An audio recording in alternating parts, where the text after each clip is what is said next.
Kia ora, Helen Brahms here, coming to you live from a very wet Escondido in Southern California. So I've got Zephy down here next to me on the seat. She's laying down. I'm trying to get her to sit up, but she doesn't want to. It has been a very wet day. It started probably around 4:30, 5 o'clock, and it's been a very steady, soaking rain all day. Although right now it is not raining. So we are about to, wanted to get this done early because we're going to go outside and go for a walk. We went for a walk this morning, and Zephy was not a happy camper. When it came to outside in the rain, she'd take like about 10 steps and stop and shake herself, and then take another 10 steps, stop and shake herself, and and then she wanted to go to the park, and I went, no, because in the park there's this big mud hill that we would have had to climb up to get to the path that goes around the park, so she was not happy about that. But we got back. She was soaking wet. I had towels down on the floor before I left so that when she came in she would be standing on the towels and make it easier to dry her, or so I thought. But we got her semi-dried. Trying to get to dry Zephy was a challenge. She did not like her paws being dried. She did not like her coat being dried. She just wanted to stay a sopping mess. And I says, yeah, no, you're not going running around the RV wet like this, because I know you're going to be jumping up on the bed and not happening that. So kind of got her as dry as she would allow me with all the wriggling that she was doing. And I tell you, trying to dry a dog who is determined not to be dried and doesn't want to be held and is trying to get down on the ground and as wriggly as anything was just, it was a task. So finally let her down, and she just went crazy. She was running up and down the RV and just going absolute nuts. And then I stopped. So then I stepped up onto the towel because I didn't want the mud coming in on my shoes. And I bent down, I was undoing the laces on my shoes, and she suddenly stops and starts playing with my laces like a cat does, you know, whapping them and trying to bite them. And so like, are you a dog or a cat? So then she finally went and curled up and slept. I got some work done, did some great connection meetings today on Zoom. Between the meetings, I was taking break because I had meetings this morning and then some this afternoon, so I had a nice break in between. And so I put some music on, and I said to Zephy, oh, you want to come dance? And she like gets down on the floor with me because I'm up and walking around, and she likes to follow me everywhere. And so I turn around and says, oh, come on, let's dance. And so I start dancing with her. She's sitting there, and she just slides down on the floor, the front feet out like this, puts her head down, and the only thing moving was her tail. If you look on my Facebook page, you will see the photograph. That's why her tail's a little bit of a blur, because it was the only thing moving on her, but that was her bit of dancing was, we're just going to wiggle the tail, and that's it. Nothing else was moving. And she stayed like that for a good 2 minutes. She stayed laying there like that. That was her idea of dancing. I'm so like, okay. But I had some great connections today. I did some one-on-one meetings with people in my mastermind group. I did some one-on-one meetings with people from Polka Dots. Great people. I am loving doing these connections with people, spending time getting to know people and just talking about everyday things. And if their dog's there, getting to see their dog as well. And he said, Zephy's curled up on the seat here. So it's been a great day. But I do have a question, and I'm going to have to go back and change my thing. So it's been raining pretty on and off, well, mostly on all day. Haven't had a chance to go out again. So now the rain stopped, we're going to finish this up and head outside and go, let's see if we can get her in. Look at that. There you go. Say hello. Camera shy dog. You're going to have to get used to that, sweetie girl. So yeah, so it stopped for now. I don't know how long it's going to stop, so we want to get out there and see it. But my reflector vest arrived today, so when I go out at night, I'm going to be a little more seen, because when we go out, we have Zephy's leash, which actually has a light on it that you can turn on. It can be solid, it can flash fast or flash slow. Do not eat the table. And then I had to have a flashlight that I would carry. Well, now I've got my my reflector vest arrived today, so I'm excited about that. And so we're going to give that a try out tonight. And I actually saw one guy the other day walking around with one of those headlamps out doing his nightly walk with his dog, and I thought, I have one of those. So I have to remember where it is. And okay, she's now off the table. So yeah, now I'll have to go find my headlamp because that's so much better than carrying a flashlight with you. Because when you're trying to juggle, well, tonight, juggle an umbrella, juggle a leash, juggle the poop bags to try and pick everything up, and a flashlight, it's going to make it a messy time. So I think I will see if I can quickly find my headlamp before we go out, and I'll try that for tonight. But my question for tonight is, as some of you may know or may not, this is my birthday month. I was born in the month of December. Which reminds me, I have to change my profile picture. I have to go figure that one out. Because I usually change it to my baby picture when I was like 2. And no, I don't juggle my phone, Kathy. It sits, and I've got a pouch that I wear on the waistband, and it sits in that. But I have a separate flashlight. So the phone sits in the pouch, because trying to juggle that instead of a flashlight would be even awkward because I can't hold that between my teeth.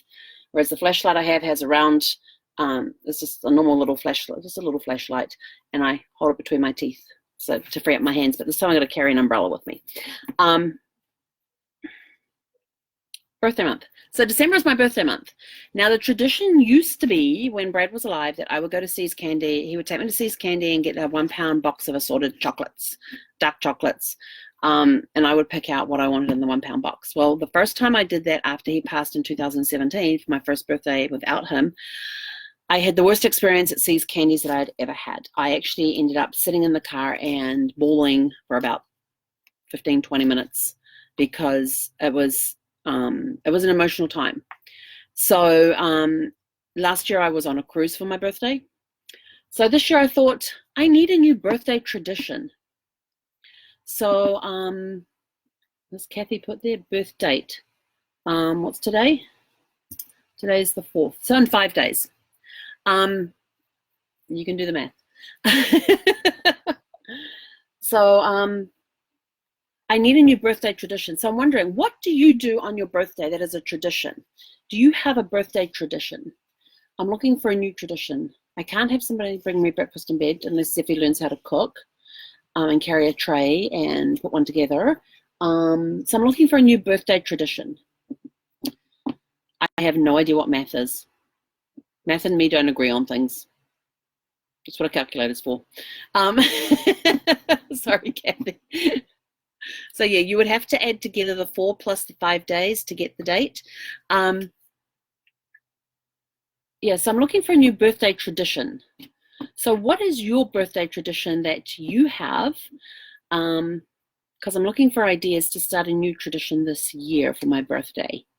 I have 5 days to come up with a new birthday, come up with an idea for a birthday tradition. So what is your birthday tradition? What would make a good birthday tradition? Because I'm not doing the See's Candies thing anymore. That was something that Brad would take me to do. So I'm looking for a new birthday tradition. Kathy, birthday, eat my favorite foods. Do you know how big my menu would be for that? Chocolate would definitely be involved. Salt and vinegar chips and chocolate's my favorite mixture. Then Wakaya has this really cool turmeric and ginger popcorn, which is so delicious. And I don't have any here, and I won't get anything in the next 5 days.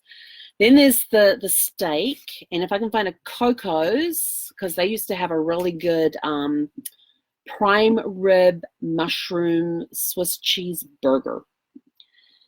But the problem, and I don't like tacos. The problem with Coco's is they're all closing down, so I would have to find one that's open.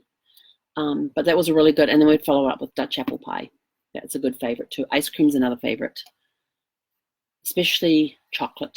If it's got chocolate in it and chocolate chunks, and Death by Chocolate ice cream is awesome. So you see, I would have a very large menu and probably feel very sick of it by the end of the day, because since I've been doing the keto thing, I'm not eating as much, basically cut out all the refined sugar and all that. And if I do happen to have anything with carbs and, yeah, problem with tacos is they're spicy, and I don't do spicy food, and they also have onions in them, and I'm allergic to onions. So, yeah, sorry. But you can have your tacos. I have no problem if somebody loves tacos and wants to eat them. I just can't. I don't eat spicy food, and onions I'm allergic to. What was I talking about? Oh yeah, food. So now if I go and have if I go and have anything with sugar in it, I wake up the next morning with a very bad sugar headache, almost like a hangover from sugar. I don't drink, so it's not an alcoholic hangover, it's a sugar hangover. And I have to drink way a lot of water. Yes, this kind of gets put beside the wayside, and I get the bigger container out and to drink lots of copious amounts of water to get rid of the sugar hangover, to try and flush it out of the system. So I do have to be careful with what foods I go and eat. So yeah, looking for some new, yeah, even the mild tacos are too spicy for me. That's how low tolerance I have of spicy food. So yeah, mild tacos are way too, where would I go? Dog sledding in San Diego. Love the idea, Kathy, but where would I go dog sledding in San Diego? I have had horror stories from my sister-in-law about going dog mushing with their dogs, and they use the sleds that have the wheels on them. So they go dry mushing with their huskies, and I don't know if I want to even attempt that. So yes, I'm looking for a new birthday tradition, and so looking for suggestions, preferably that don't involve food. That would be a good thing if it doesn't involve food. So what are some of your traditions that don't involve food? I know some people have the thing that if you go to certain places, you get free things because it's your birthday, but it's all food related. Yeah, there is such a thing as dry mushing. Go Google it. My brother-in-law and sister-in-law have huskies, and they take them dry mushing. And they've got scooters that have wheels on, and there's special harnesses that are made for the dogs, and they get hooked up to this special scooter thing, and they go through the trails and stuff. But yeah, I'm not up for that one. So yeah, so looking for birthday traditions that don't involve food. So what are some of your suggestions? I would love to hear them. But right now, I am going to go and get my wet weather gear on, put on my new bright pink reflective vest, and take Zephy out for a walk, and fingers crossed the rain holds off until we get back again, because she does not like the rain. She does not like the rain. And I don't like having to tell her off because she's just this little wriggly thing. But have a super fantastic sparkling. Oh, I did not watch Skyfall last night. By the time I finished the live and everything, it was just too late. So that's the other thing. I'm going to go get her walked, come back, watch Skyfall. So tomorrow night will be Spectre, which will be the first time I see that. So my Christmas movies are getting pushed off till Friday. So anyway, I'm off. My dog is currently on the couch, curled up on her fleece blanket. I'm not hearing any sounds, which means she's not munching on the nylon straps that come with the fleece blanket. Thank goodness. She's got this thing about nylon webbing. She likes to chomp it. Anyway, have a super fantastic sparkling evening, and we will catch you guys tomorrow. Hekonera.